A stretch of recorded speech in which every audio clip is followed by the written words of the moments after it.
Hello everyone, good evening. Okay, let's continue with the fundamental unit of life, right?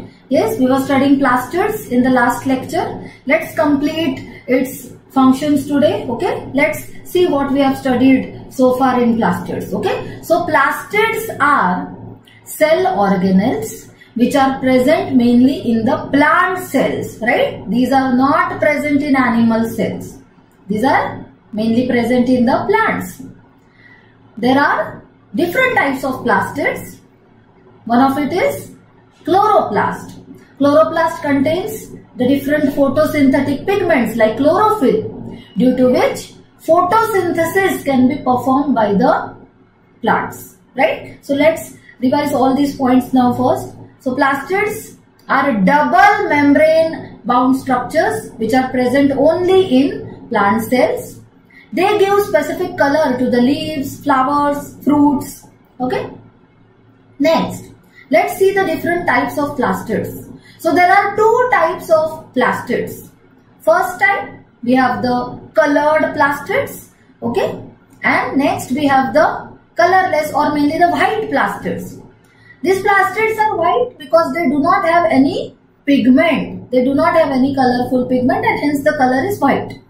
And colored plastids have different colorful pigments, right? Like chlorophyll pigments, carotenoid pigments and other pigments which impart color to these plastids. So colored plastids are known as chromoplast. Okay, colored plastids. Chroma means color, right? So plastids which contain colorful pigments, these are colored plastids, simply chromoplast.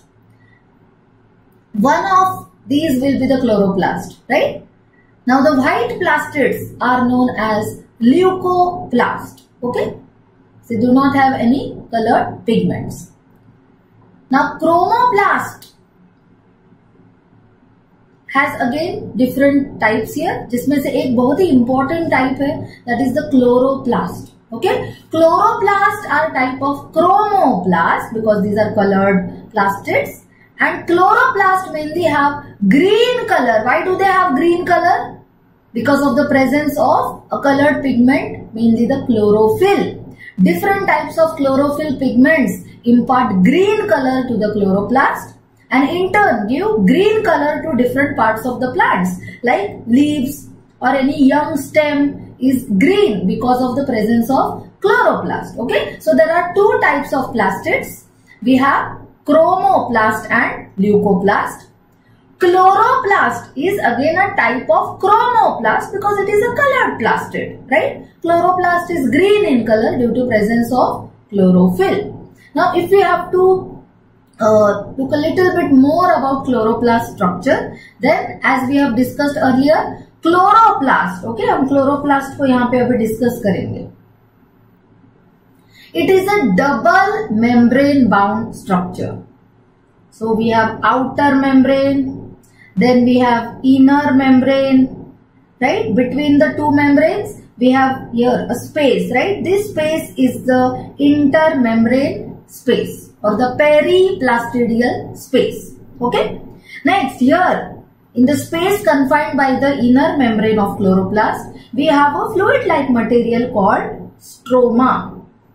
Right? We have stroma. जैसे mitochondria में matrix present होता है, वैसे ही chloroplast में stroma, right? In this stroma, we again have few additional sac-like structures, membranous structures. Okay, these membranous structures like this. Okay, these are arranged in stack-like manner. Okay, now this individual sac-like structure is known as thylakoid. Individual structure is known as thylakoid. This thylakoid is basically stacked one over another like this. एक के ऊपर एक ऐसे. सही है, right? This entire stack is known as granum. Okay, plural grana. Clear? So such many grana are present in the chloroplast, in the stroma of chloroplast, right? Next, functions of vacuoles, right? We were discussing the functions of vacuoles, right? So vacuoles help to maintain osmotic pressure of the cell. As vacuole is involved in storage function, right? It holds water, it holds various salts and different other inorganic and organic materials. It will help to balance the amount of water and the amount of salts in the cell. It helps to maintain the internal pressure of the cell, right? Yes. Next, they store metabolic byproducts. Okay, they store metabolic byproducts. Okay, so let's say if there is any material synthesized by the cell, right, then it can be stored. Clear, right? Any end product of any pathway. For example, अगर glycogen produce हुआ है या protein produce हुआ है, water produce हुआ है, सही है, right? Yes or no? When we take in water, this water will be also ultimately stored in the vacuoles. Yes or no? Right? Now animals have generally small vacuoles, but plants में vacuoles का बहुत ही ज़्यादा importance है. Right? Yes, it will also hold a lot of water and hence it will provide turgidity, the swollen, healthy nature to the cell. Right? जितना ज़्यादा water present होगा cell के अंदर, उतना ज़्यादा cell turgid होगा. Okay, right? Products of various chemical reactions. Okay, these are the products and the byproducts, right? The other products. Okay, all these can be easily stored in the vacuoles. So storage is the main function. They store waste products and food in animal cell. Okay, for example, in case of amoeba, it stores food and hence it is known as food vacuole, right? In cells like amoeba, in organisms like amoeba, vacuoles basically also store food and hence it is known as food vacuole. Clear? You can see it in the diagram, right? Food vacuole. Here, food vacuole, right?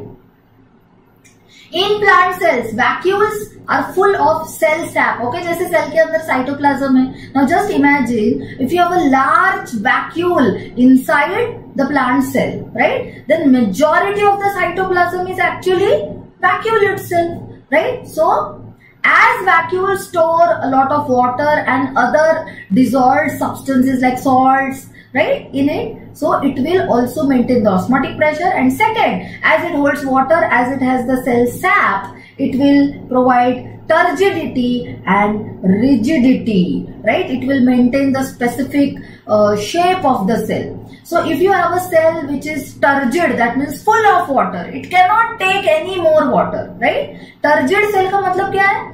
Any cell which is full of water, it cannot take any more water, right? Yes, so majority of the water is actually held in the vacuole itself. Also, it gives strength to the cell. Okay, it maintains rigidity of the cell. Maintaining turgidity is again very important function of vacuoles, right? Yes, I hope this is clear, right?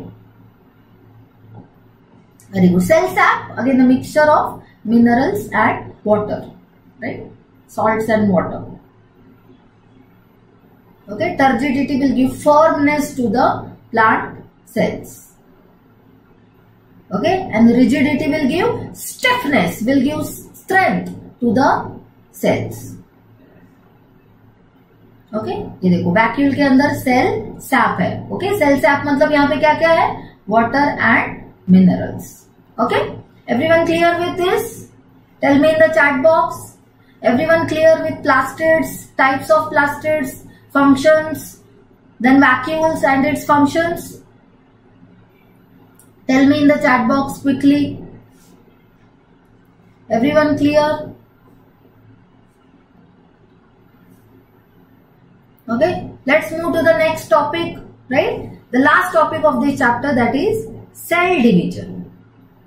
Okay, last topic क्या है हमारा? Cell division. Okay, now we have studied about cells, right? Now we can understand that as the organism grows, then the number of cells should be increased. सही है, ऐसा तो नहीं होगा ना कि सेल नंबर उतना ही है, only the cell size is increasing. No. When the organism grows in size, right? Let's say a baby is growing and converting into an adult, a grown up. So during this, it's not only like the cell's size is increasing, right? But the cells are actually dividing and the cell number is increasing. Okay. So it's very important to understand cell division when it's required. Okay. When cell actually divides, do you think cell will just keep on dividing again and again? No, right? Whenever required, wherever required, accordingly cells will divide. Specific cells in the body will divide to give rise to new cells. Okay. Now, cell division पहले क्यों जरूरी है ये हम देखते हैं, right? So first, as we have said, it is required for growth of the individual, right? Yes. Next, very important, it is required for reproduction. Right? Cell division is required for reproduction. For example, in case of amoeba, right? If you have one cell, yes or no? अगर cell number